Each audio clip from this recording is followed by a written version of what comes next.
everybody, and welcome back to the Legal Weekly Wine, where we discuss the week's hottest legal topics. This is week number 7 for Trump's jury trial in New York regarding the Stormy Daniels hush money case. We are in closing arguments, jury instructions, and the initial phase of jury deliberations. When we are taping it, it is Thursday. So we are not yet into Friday. We're going to see what's happening. Dr. Weil and I are here to cover what's already happened this week. He then is leaving, going out of town for a little bit. So Chelsea and I will pick up whatever's next whenever we have a final determination and outcome for the trial. I know. I want to be in on this, whichever the outcome. Right? We need to say, please wait, not for the jury, not for the defendant, but for Dr. Weil. Yes. That's really what we need to send to the judge immediately. What is it? It's the amicus brief for the Supreme Court, where it's the friend of the court. Yes. We need an amicus brief asking for... Need a friend of John case, the amicus brief here. We do. Make sure that happens. I don't know, seriously, with you being out of town, I don't know how I'm going to have to contact you to talk about, cheer about, whatever the outcome is. I'm going to miss you. Okay. But I'm Virginia Tehrani. I am the CEO of The Law Unscripted, and we are the company that hosts the podcast of The Law Unscripted, as well as this Legal Weekly Wine. We are a bar and law exam prep company. We offer extended additional prep classes through our website, thelawunscripted.com. You can go on there, check them out, especially as bar season is coming. The bar is going to be this July. I know a lot of law students are already settled into taking them with Studicata, Quimby, Kaplan, Barbary, that sort of thing. If you want a little bit of extra help and enjoy the way that we do things, please check that out. And in the meantime, we are going to introduce my colleague and co-host, Dr. John Weil. He is the Dean of the Honors College at Middle Tennessee State University. He's a renowned political scientist, expert on the Constitution, the amending process, and constitutional law. Welcome, Dr. Weil. Good to be here. I know we are both very excited about today's discussion. So I did get some more alcohol. It is the weekly wine. Hopefully everybody's grabbing something for happy hour. Don't drink if it's your morning commute, unless you're drinking what Dr. Weil is. Dr. Weil is drinking Pepsi. That is his common drink of choice. It's the main one. It's what, the Pepsi products on campus? Yes. Yeah, I know. It's except for Dr. Pepper, it's disappointing for me too. So, not a Pepper fan. Right? I know you aren't, but Rebecca, my twin sister, Dr. Weil's our father, and our mom, Linda, the two sisters and our mom, we like Dr. Pepper, but Dad, Dr. Weil, just isn't quite a fan on that. But it's exciting. It's delicious. I don't have Dr. Pepper at the moment, and I am still out of wine in my house, which is crazy because we host the Legal Weekly Wine, but I still have alcohol. So last week we found the most funky alcohol I had in the house. Today we're going to go with a standard that most people know. It is a White Claw hard seltzer. And it's the watermelon flavor. Since it's the summer, it's got a nice little can. I love watermelon flavor and not watermelon. So that's what I have today. Cheers, Dr. Weil. We are missing Chelsea today. She is out sick. So we're going to pass on her today. Join her in for the next phase. Stay tuned with us. And thank you for our followers. There's one person in particular who's been following us and leaving really nice comments about how much the show means to him, how good it is, and enjoying the show. So want to do a shout out to him and a thank you to him. We love having you. Send the show to your friends, family. Click like and subscribe so that others can see it and you can be reminded every week to join in. Let's get this started. All right, Dr. Weil, so we have one thing that we have to fix from last week. What is that? Well, we had said that the order would be prosecution closing, defense closing, with a possibility of a rebuttal by the prosecution. Right. And that is apparent. That's fairly standard. But the New York rule, which Trump has complained about, by the way, is that the defense goes first and the prosecution goes last. Interesting. As to Trump's, I don't really have a strong opinion on it, other than the complaint is baseless in the sense that that's the rule that they use in New York, and he's having a case in New York. Right. He's not being singled out because he's Trump. Right, He's right. a New York defendant. That's right. It's a little similar to a claim that's apparently been made that when the FBI raided his house in Mar-a-Lago, they had shoot to kill orders and that they were really there to assassinate him. And apparently it was simply boilerplate language that they use in any search and seizure case where they have a warrant, as they did in Florida. So don't believe everything. I guess they either don't believe everything, whether it's defense or prosecution. Absolutely. Take a look. And even us, I mean, we do the best that we can to find the right information out there to report on it, but we're also fallible, including, this is a prime example of we're stating what we know, but we're not New York attorneys and we are not in the courtroom. So double check our own facts, do your own investigation so you can make your conclusions. And we weren't particularly good in our prediction because we had both predicted, three of us, that, and it still might have been the better course of action. That we don't know, but we had both predicted that they would probably be an hour and a half to two. I think somebody said maybe Chelsea, maybe as long as 2.5 hours for one of them, but that they would try to wrap it up. And instead, it took a whole day. Stayed till about 8, I believe, or it was 8 what, o'clock or so that 4.5 to night. 6 hours by the prosecution. And the prosecution gave the far lengthier closing than did the defense. Yeah. Now, those who were in the courtroom seemed to observe that the jurors were fairly attentive. Right. I have always heard, and I think I said it last week, that you rarely convert somebody after 20 minutes. Right. But there was a lot of ground to cover. There was. And if I remember, the defense actually, and this is maybe not bad strategy, threw out 10 possible reasons for reasonable doubt. And so at the very least, you would have to deal with each of those. Right. And then, the other thing that happened, of course, the next day is about an hour and a half worth of jury instructions. Yes, they were extremely lengthy. They're extremely lengthy, and no offense to the judge, most of this is boilerplate, but they're extremely dry. Yes. Challenge you, if your listeners are interested, most news stories will, if it's a news story about the instructions, they'll give you a document you can go to, and I scanned it.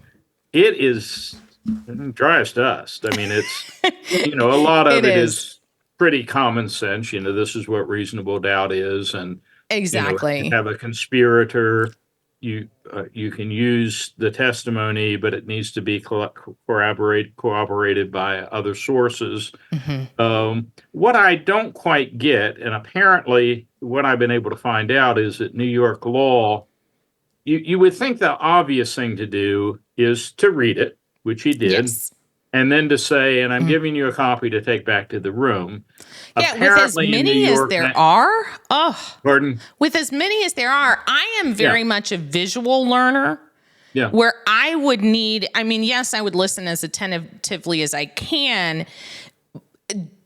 Chelsea's fantastic. She can listen and absorb. She doesn't like to write things down. She doesn't love to read things. I'm the opposite. I'm completely written and reading versus verbal. So I would want my little hands on those jury instructions. I would want to reread them. I wouldn't remember them well enough. And I would rather say, Joe Blow over there says, well, this was the instruction. I say, no, I don't think it was. Well, let's actually look at it rather than just try to remember. There's an alternative. What is happening is if they have questions, they ask the judge to reread whatever the sections are, and he does that. But it seems... How much longer is that? Apparently, both sides had to agree to this to send them written, and one side didn't. I'm guessing it's the defense, but I don't know that for a fact. Right. So, and that, that could complicate how long the jury deliberations. There's always speculation as to what does, people are trying to read. In addition to that, the jury has asked for testimony. Asked to repeat testimony from Cohen and Pecker, if I recall correctly. That's correct. And one of the fascinating things there, for someone who's not in the courtroom every day, as you often are, was I sort of thought either they would listen to a recording or that the judge would read it, but no, a clerk reads it. Clerk reads it back off from the transcript. Yeah. Mm-hmm. And that seems a bit odd. But the question is, what does that mean? It seems to indicate, at the very least, well, I mean, obviously they didn't make a decision the first hour or two. Right. So they still have questions. They're actually reviewing the evidence and talking about it. And, they're basically there are 3.5 options that can happen from here. You can have a jury, you can have a verdict of guilty. Yes. You can have a verdict of not guilty. Mm-hmm. You can have a hung jury. Correct. Which could leave open the possibility for a new trial, which I don't think either side. That would be a win in a sense for the defense. Oh, absolutely. It would be a great win for them. I doubt that the defense, depending on how vindictive or confident the prosecutor is, I doubt that Trump would want to be back in court for another 8 weeks, especially before the campaign. But so, guilty, not guilty, hung jury. But I think, and I was listening to this, I guess, last night to someone who said the other thing to remember is I believe there are 41 counts here. At 34. 34. And one possibility is that they have a split decision in the sense there are some documents that some checks particularly that Trump actually signed and others that he didn't. Correct. And that would be a fascinating result, and would be harder to challenge in a sense. Absolutely, especially agree. Rhetorically, because Trump's argument all along has been that at least what we've been able to hear, some of it's been gagged, but the judge is crooked, the system is crooked, the prosecutor's crooked, everybody's out to get him. Yeah. That doesn't have quite as much validity if the jury says, well, we think beyond a reasonable doubt occurred here, but we don't think there was enough evidence over there. So that's something I hadn't initially been thinking about, but I think that might be, if I had to make a prediction, that might be the prediction as to what I would anticipate happening. And I could, nobody knows here.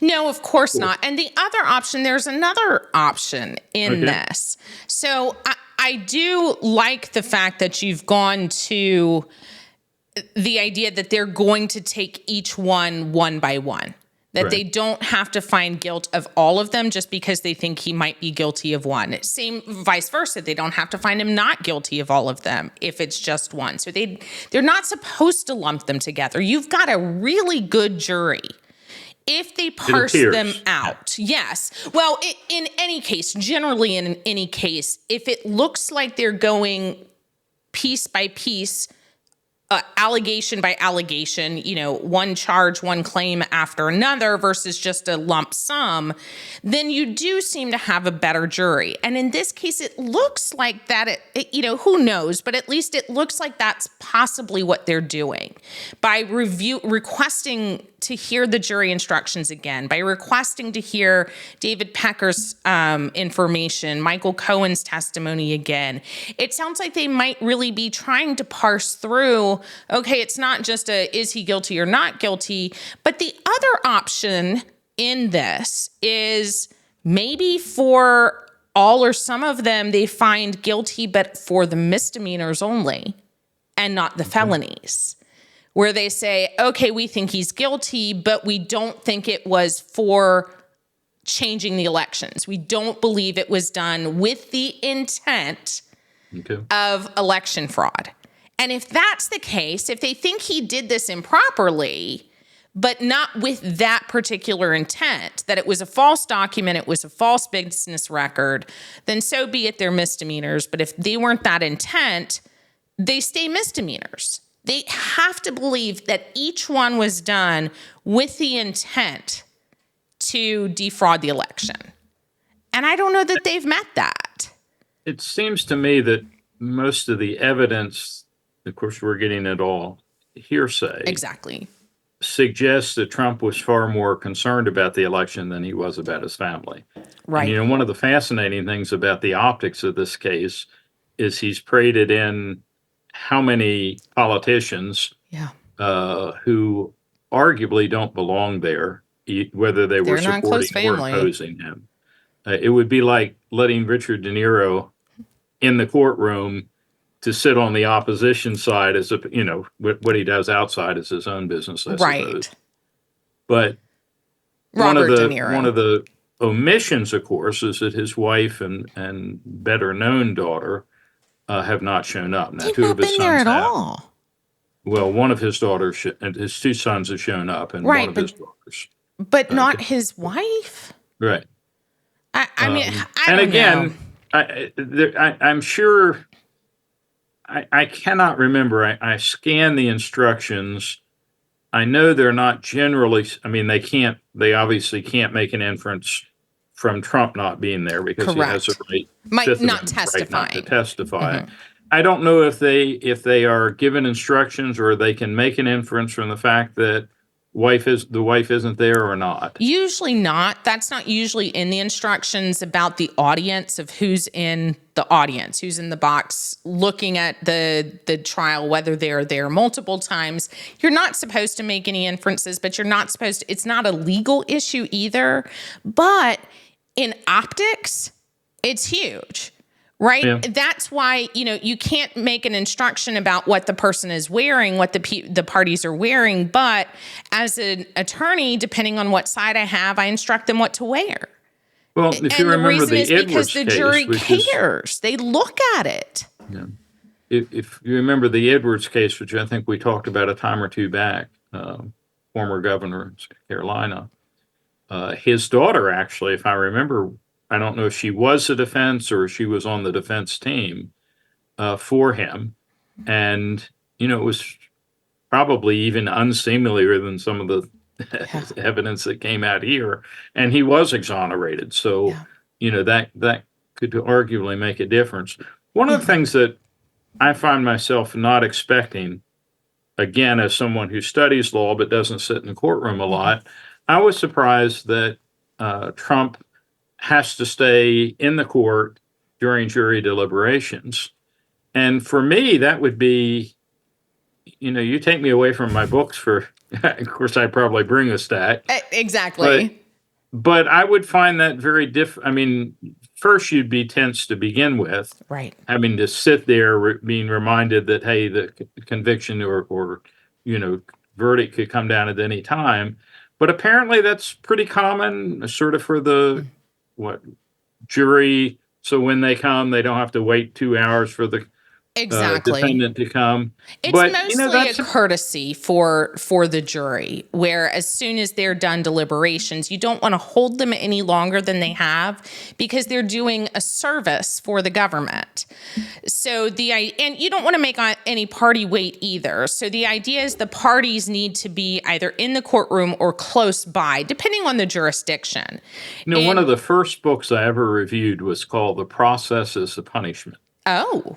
And it was about the criminal justice system, and it suggested that even when people were found not guilty, there were enough inconveniences in the process, and a lot of it was with sort of petty crimes.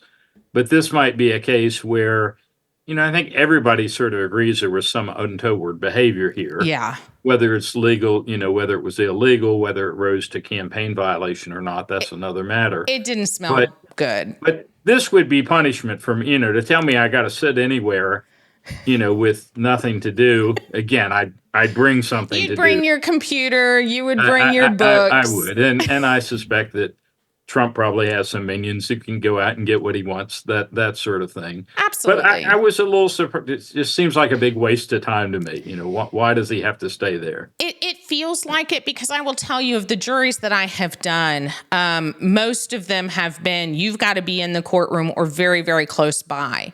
The defendant, if they're in jail, they're held in, lockup in the back by the courtroom. So they're just put in lockup until the jury decides. That sort of makes sense. I mean, their movement is already restricted. It is, so and I you gotta don't ask, want to. Yeah, go ahead. The non-lawyer and your people are going to want to know: are these billable hours? For the defense? Oh, yes. Oh, my goodness. Okay. And they're trial billable hours, because the trial versus the non-trial hours are different. The trial being higher, they're still trial hours. So there's no particular incentive on the part of the defense attorneys to try to speed things along. No, they're in some ways, what wonderful wasted hours just racking up the bills sitting in a courtroom. Yeah, well, if I knew I were getting paid at that rate, I might be able to get over the notion of having to stay around the courtroom. For the prosecution, it's tougher because you're on a government salary. You don't get paid per hour. You've got how many other cases that you've got back up in the office. If the prosecution has an office in the courthouse or very near the courthouse, they are sometimes excused, where it's a quick phone call away and 5-minute walk over into the courtroom, where that's not a huge delay for any party. The defendant, it's interesting. We talked earlier, and I'm realizing not only about the inconvenience to any party and the need to get it done, but the other piece of it that you suggested, and I agree with, and I'm going to tell a funny story, so bear with me on this, is the flight risk. Now, Trump, not so much, right? Where's Trump going to go that he's not going to be seen and he's not going to be heard? I mean, he makes it an effort to be seen and heard everywhere he goes. So I don't think he'd be hard to find and bring back. But there is the sense that once you reach the evidence is done portion, and you're waiting on punishment and whether you're going to be found guilty or not, that's an extra level of anxiety, especially on a defendant. And if they're worried that they would be found guilty, and some defendants, as soon as they're found guilty, they are put into jail. Maybe they had been out on bond, but if they're found guilty, they're, handcuffed in the courtroom and brought into jail. So it's this excessive tension and stress. And it wasn't a jury trial, but it was similar. I had a bond revocation hearing years ago where the prosecution, I was a criminal defense attorney at the time, and the prosecution was moving to revoke my client's bond because it was a drug-related case. And they said, look, she's out on pre-trial probation, and her drug test came up positive. So she can't stay out. She's got to go into jail. So I'm upstairs. It was the third floor of this particular courtroom is where the circuit court was being held. And I'm talking to her about, here's what's going to happen. Here's our testimony. Here's what you're going to say. Here's how we're going to, ask the judge to not revoke your bond and leave you outside. And she's like, okay. Now I'm going to go to the bathroom before court. Okay.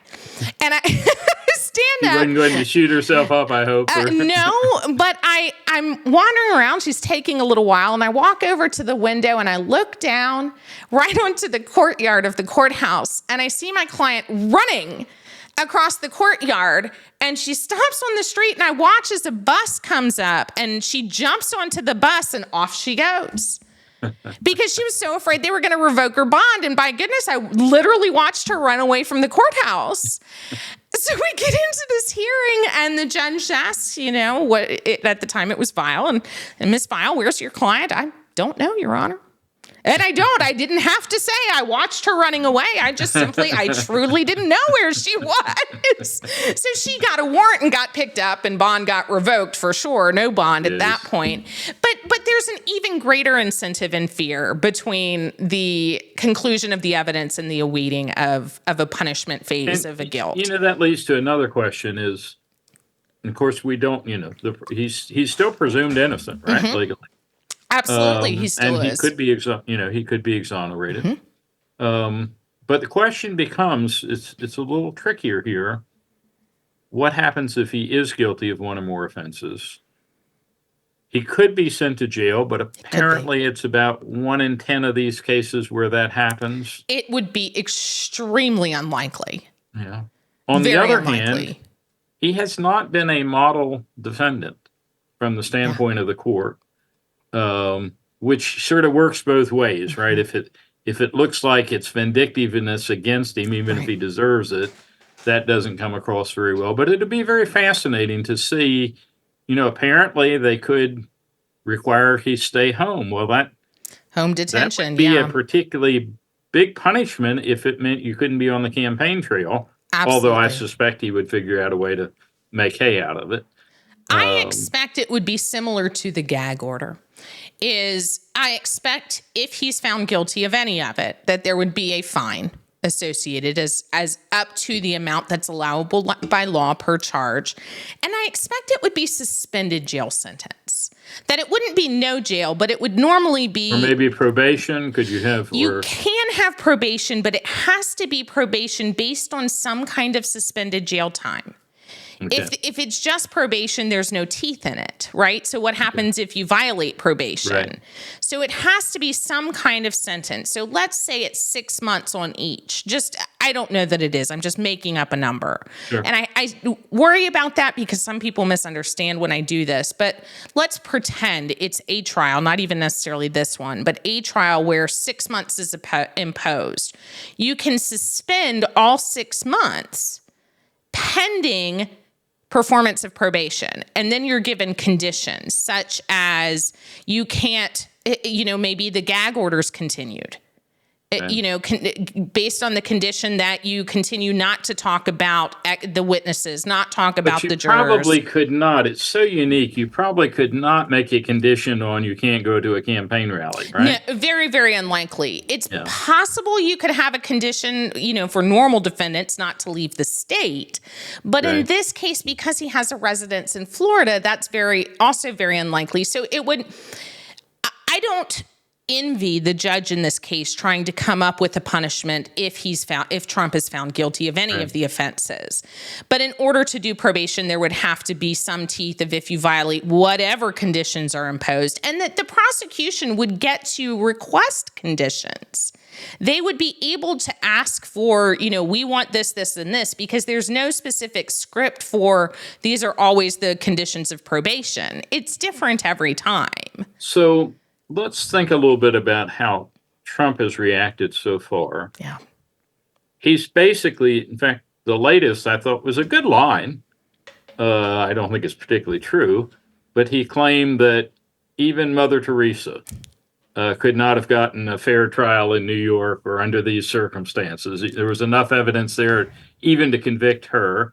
I don't believe she probably ever paid off porn stars or... didn't file her income taxes or whatever. Done shady business deals. but it raises a fascinating question, which is, what does he say if he is exonerated? Yes. You had a crooked judge, you had a crooked DA, you had a crooked legal system. I guess you can sort of play the populist card and say, but thank God, even the people of New York, even the Democrats, biased Democrats in New York, could see that the evidence there wasn't enough to convict. It'll be fascinating to see the reaction. Oh my gosh, he has it all lined up. It's going to be a stump speech no matter what. It's going to be a continued, it's a corrupt system. It surely was. Or the people have sided with me. The people believe I got the popular vote. I should be, we should do away with the electoral college because the popular vote knows what they're doing. The popular vote isn't subject to the elector. He's going to go with the system versus the people. He's absolutely going to make that extreme condition and difference of I was exonerated by the people. The systems were against me. The people were not. The people that were corrupt. Mm-hmm. But it'll be fascinating. Now, there's another case out of New York. Okay, you're gonna have to wait because I have a few more things I want to talk about. We got to stay with Trump a little longer. No, we're gonna come back to it, I promise. But I've gotten really excited about a couple more things in this.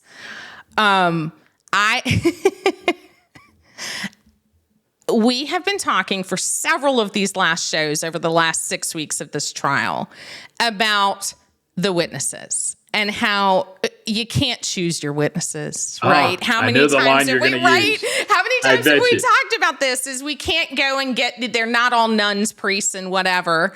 You have the witnesses as you find them, and sometimes they're just really crummy witnesses. And that's who you have because that's the case that you have. I am going to steal this prosecutor's line. Absolutely. Have you seen this? Oh my gosh. Okay, yes. I'm going to pull it up. I'm looking at my phone because I took a picture of it. I think I can almost recite it. I know, right? I want to as well, but I don't want to mess it up. So, in talking about Michael Cohen, I'm so enamored with the prosecutor on this case for this line. And honestly, it should be used in trial case reviews from here on out, because he was talking about Cohen, and this is Steinglass, Assistant District Attorney Joshua Steinglass, in arguing there was plenty of corroboration of Cohen's testimony from documents, other testimony. And then he says, we didn't choose Michael Cohen to be our witness. We didn't pick him up at the witness store. Yep. And the other good line now on the other side, although maybe it was an overstatement, but the gloat line. I don't know that I know that one. Okay, so greatest of all time. And they claim that the prosecution in closing claimed that Cohen was gloat of all time, the greatest liar of all time.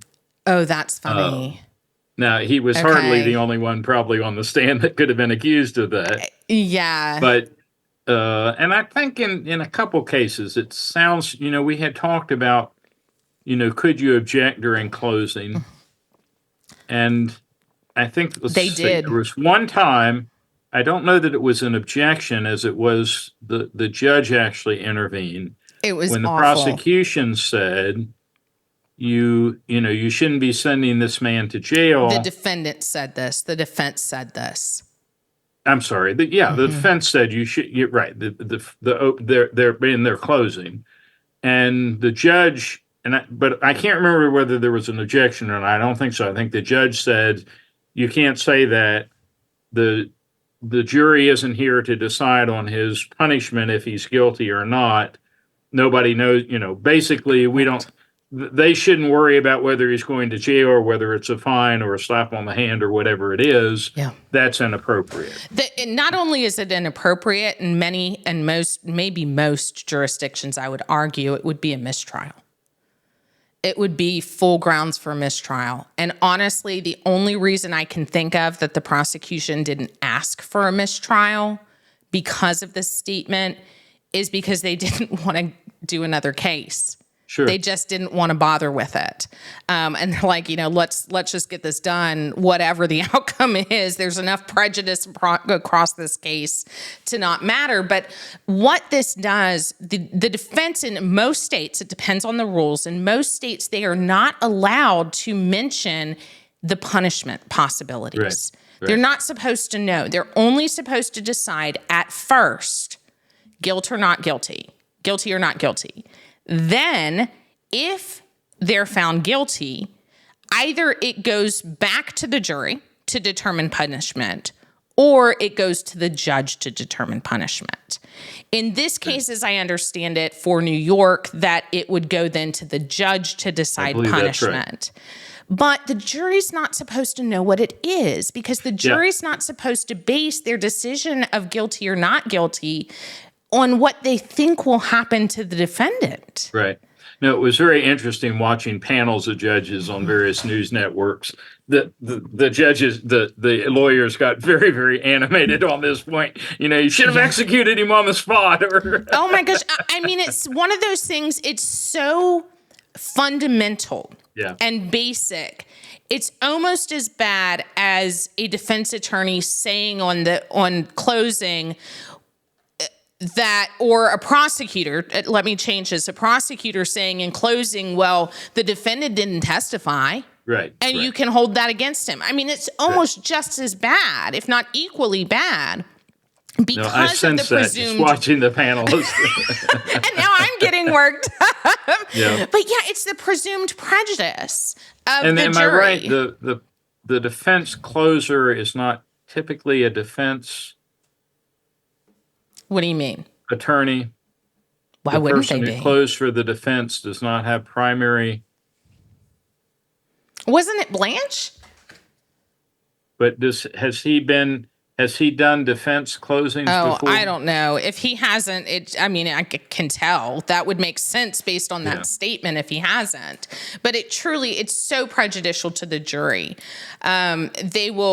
That's when the jury will say, oh my gosh, I don't want to put the former president of the United States in jail. I don't want that on me. In this case. Right. I mean, they sort of know, they know who he was before the trial started in a way that, whatever prejudices they try to ignore. Honestly, in thinking about it, if I were a juror on this and I knew, now I would know he could go to jail, but if I were a juror who's not myself and didn't know what the outcome would be, if I were told that I would be by finding him guilty, I would be putting the president in jail, I would be so concerned about what would happen to me after the trial. As to, am I going to be like these Georgia election workers? Right. Where people are going to, or the judges, where I'm getting death threats, where I'm getting, stalked, where I'm getting defamed in the public if I put the defendant Donald Trump in jail, then I'd rather just find him not guilty and move on with my life. It's a problem, and it shouldn't have been done. I do think it was a problem. Honestly, it might be something that should be put to the ethics board if they're not already aware of it for the state. But it really shouldn't have happened. There was one case I really wish that, as a prosecutor, that the jury could have known the different punishments, because they chose the lowest of the three outcomes they could have, or they could have done malicious wounding, the lesser unlawful wounding, or simple assault and battery.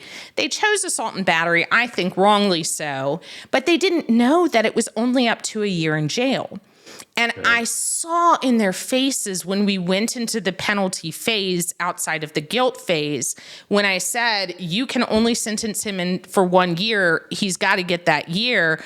The surprise on their faces, a couple of women were holding their hands over their mouths. And they really, I think, regretted their decision, but they didn't know the outcomes. But that's why they're not supposed to. They're not supposed to base their findings of guilt or guilty or not guilty on the punishments. And it cuts both ways for the defense or prosecution. Now, I have to do one more piece and then we'll move on. So the same prosecutor who talked about the not picking up the witness at the witness store, I'm going to give props to you, Dr. Weil. Aren't you glad I'm ending on this part? You were saying last week and or the week before, you were talking about, as bad as Michael Cohen is, doesn't this look bad for Trump because he employed him? Yes. Right? That was your argument of... And the prosecution picked up on it. That's what they said. So after we didn't pick him up at the witness store, the next statements were almost exactly what you said. Yep. The prosecutor said the defendant chose Michael Cohen as his fixer because he was willing to lie and cheat on his behalf. So he threw it right back on the defendant, saying, look, don't hold it against us that Trump employed him. Chelsea had the funniest statement. I'm going to include her, even though she's not physically present with us. We were talking about it yesterday, and she had the the funniest story. The piece of it, and it's like and I can't remember her exact words, but it was something like, well, if one's funky, they're all funky, or they all smell funky, which is very true. I would ask, as the prosecutor, the same thing. Don't hold it against us that this was Trump's man. I wish we had a better person, but that would speak better of Trump. And he was a man that he had on board for a long time. A long time. This wasn't someone for a year. Who came in and out of the office. It was, Yeah. Oh, he was there for so long, and he was an attorney, and he seemed to be a trusted advisor for at least, a decade or something? Yes. So I think the prosecution was right to say, don't blame us for it, blame him. And the defense was right to say, hey, let's look at this liar, and really, how much can we believe? If you can't believe him, you can't believe the whole prosecution. The problem, of course, with that argument is there was a lot of physical evidence in terms of checks and memos and the like. And, time will tell. I still think both sides took too long. Agreed. Oh my gosh, I still agree. But, if you had just presented the witnesses without all the other evidence, it's a shame they couldn't just say, go back and review this, and this, and they will all show. But they felt the need to bring them up individually. And again, from the reports inside the courtroom, jurors appeared to remain attentive. And I think that would be a hard thing to do. It seems like they're, from an outsider who's not there, really and someone who's familiar with juries, it really appears that they're trying to do their best, that they're taking their position with the seriousness it deserves. And they're trying to make sure that they review the evidence, that they listen to it, that they see it, hear it, taste it, whatever, review it as much as possible, soak it in, so they can make the best possible decision they have based on the evidence that they have. And I appreciate that. Who knows what else they're considering? We don't know. Honestly, they'll probably be on Dateline and CNN and Fox News afterwards. Let me just weigh a little bit. I really find it, we talked last week about Samson and, bringing the house down the biblical, with him. Story of Samson and Delilah. People do need to know. I mean, there is no flawless legal system. Yeah. But we have a system. Both sides have counsel. Both sides were able to call witnesses, cross-examine witnesses. There's a presumption of innocence. There's a standard beyond reasonable doubt because it's a criminal case. If I'm going to be inclined, whatever the jury does, to say they gave it their best, that's the best that human beings are able to do. I don't like it when somebody trashes the system. It's like it's like the coach who constantly comes out and complains about the referees. Yeah, referees can change a game and they might have made a difference, but how'd your team play? Yeah. And what a better system we have than most. Right. Do we really want to burn it down and use another? What other laws are we going to use? Even if the prosecutor's out to get you, he still has to convince a grand jury. He still has to, get a jury of 12 people and on and on and on. And I just hope people, if Trump is convicted, I hope if he's exonerated, I think people will say, well, there was a standard of beyond a reasonable doubt. The prosecutor, that doesn't mean that he's white as driven snow, but it means that legally 12 other people didn't think he's guilty. For these crimes. If he is convinced is guilty, I hope people don't just, everybody who likes Trump say, well, the system must be corrupt. Right. No, that's not a logical conclusion to make. I agree. And I'm more concerned about the system than I am, frankly, about the outcome in any one particular case. I absolutely agree. Yeah, I think overall, I've been frustrated throughout my 18 and a half years with many juries. But it's not because I think the system is wrong. It's not because I think the system didn't work. It's based on the evidence we had, that was the jury's decision. Right. And that's 12 people. I did what I was supposed to do as part of the system, which is, we are a mouthpiece of persuasion and presentation as attorneys. We attempt to persuade people as to our sides. We present the evidence to do persuasion, but I'm not the ultimate judge. Either as a judge on a bench trial or a jury as a judge. And that's what they are in this case. And thank goodness, because I would, of course, always want my side to win. But it's not always my side that should win or always my side that could win.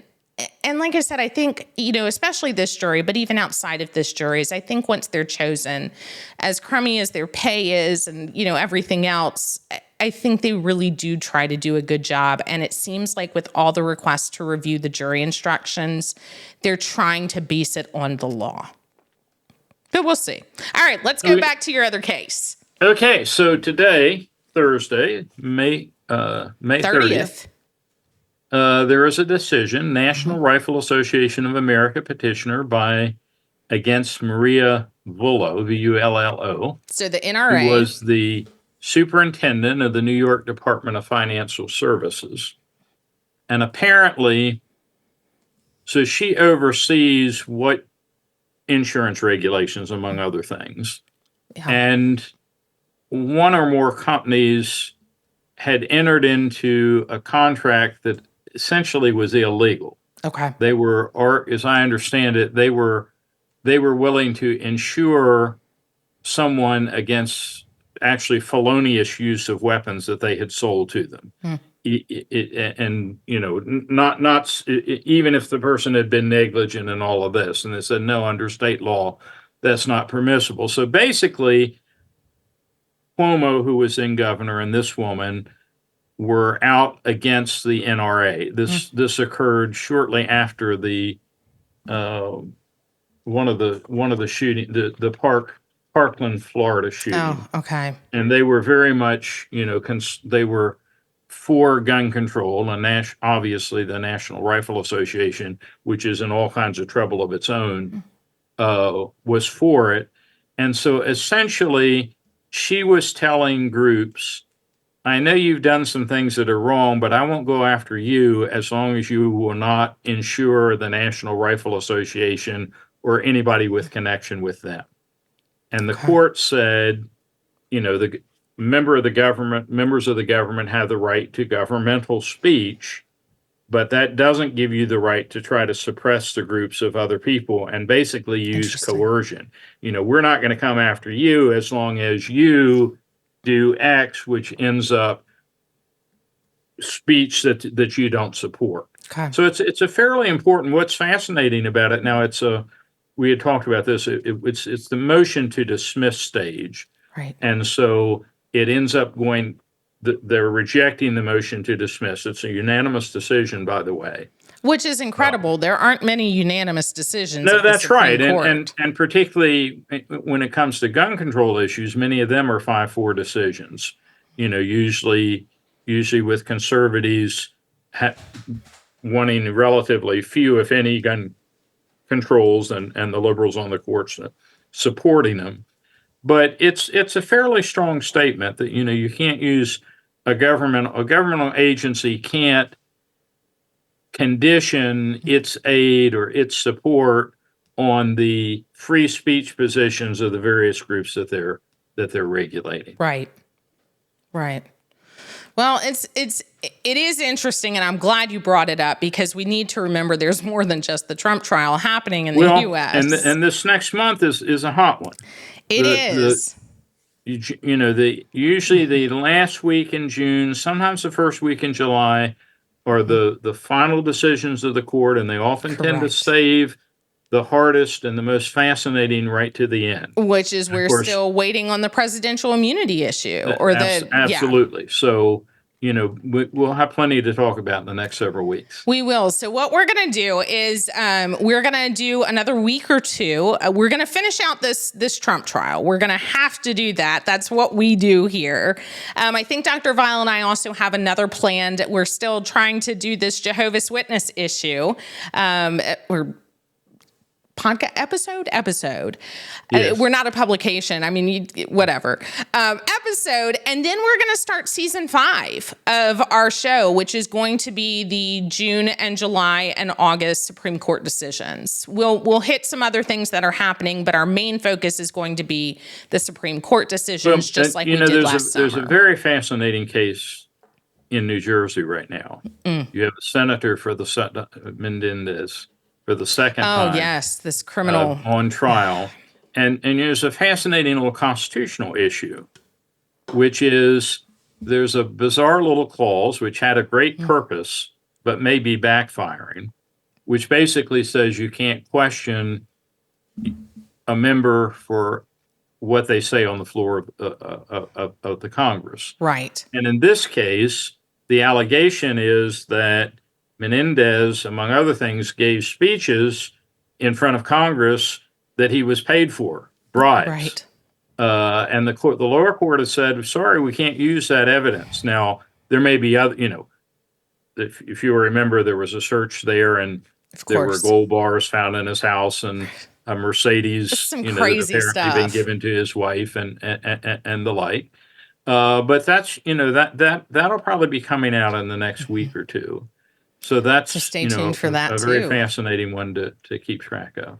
Yeah, it has been excited. We're not a full news channel, clearly, but I like it that we're able to focus on the legal piece of it, because I don't think a lot of people do and a lot of programs do. And that's what we're trying to do, is make sure that we're focusing on not just what's happening in the country, but legally, what are the most significant things? And there's been one other issue, if we can cover it quickly. Yeah, let's bring it up. You'll see my tie.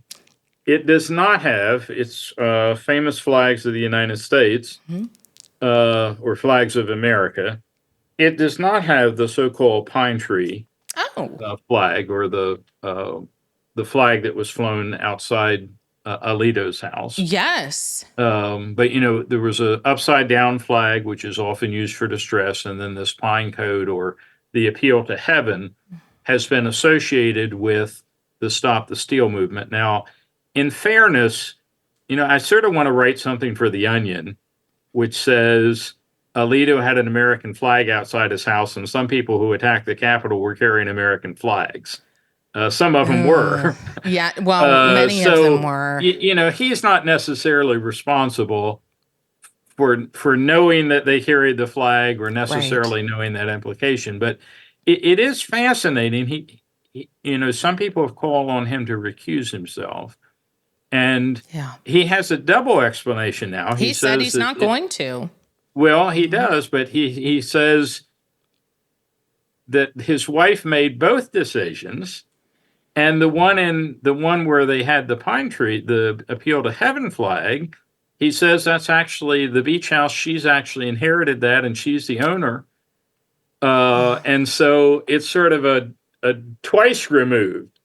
First, it's my wife, and secondly, she owns it. I don't. I'm not even on the title. I don't know how persuasive that is. I think he thinks that he can give an opinion without being influenced. Right. But I think the harder standard for a judge is avoiding the very appearance of evil, or of partisanship. Yeah, that's hard with a family, is you're associated with your husband or spouse or wife or whoever, is you're not fully separated from what they say and what they do. Like you, you're impacted by your children, right? Me, even growing up. We got a long list of things. I don't want you flying outside your house. Okay? Exactly. Is, what we do reflects on our family. It just does. That's actually what happens. So like you're saying, it's the appearance of impropriety. And if it's flown outside of a house, the implication is that the household believes that. And again, what complicates it is, as someone who's written a book on the U.S. flag, is that flags, like other symbols, have different meanings for different people. But if anybody might be sensitive to that, you might think it would be a justice of the U.S. Supreme Court. So I don't think he's completely off the hook here. But it is interesting. In fairness to him, he has addressed it in a way that I don't believe, Justice Thomas. Now, Thomas's wife has said, if I understand it, that she regrets having called Mark Meadows or participating. But I don't believe he's actually made a statement in this case, whereas Alito at least tried to say, I know some people think I should recuse myself. Here's why. That's at least some accountability. Addressing it in some way. Yeah. Right. Well, hopefully I won't bring shame upon my family and vice versa, right? I got my odds are probably better than yours. There was that decision of, do I keep my maiden name of Vile in my name? But honestly, my husband's name, I think I could have done without. This last name of Tehrani has been fairly interesting. But anyway, it's... Yeah. Fun going through airports, I understand. Oh my goodness. It's I was never waylaid or searched at all in my entire life until I got married and took on Tehrani. And then there was the random search of both he and I back to back as we went through the security. So yeah, that's maybe one they had issue. Listened to some episodes of The Law Unscripted. At the time, we didn't have any, but now there's that other layer. You're right. Yeah. There's the other layer. All right. So thank you for joining me. Thank you for this lively discussion. We're going to have to find a way to communicate while you're out. Sounds good. And Chelsea and I, like I said at the beginning, we're going to follow up with whatever the decision is, and we'll bring Dr. Vile back on in a week 2 weeks from now. Good luck, everybody, while you each deal with your own anticipation of this trial, of everything, else going on in the world. Don't forget to like and subscribe so that you can continue to follow along with us on our episodes and see what is happening legally, what our take is, and whether it compares with yours. Also, don't forget to visit thelawunscripted.com to watch the free episodes of this and The Law Unscripted, as well as get access to those supplemental bar and law school class materials. I'm Virginia Tehrani. This is Dr. Vile, and we will catch you next time on the Legal Weekly Wine.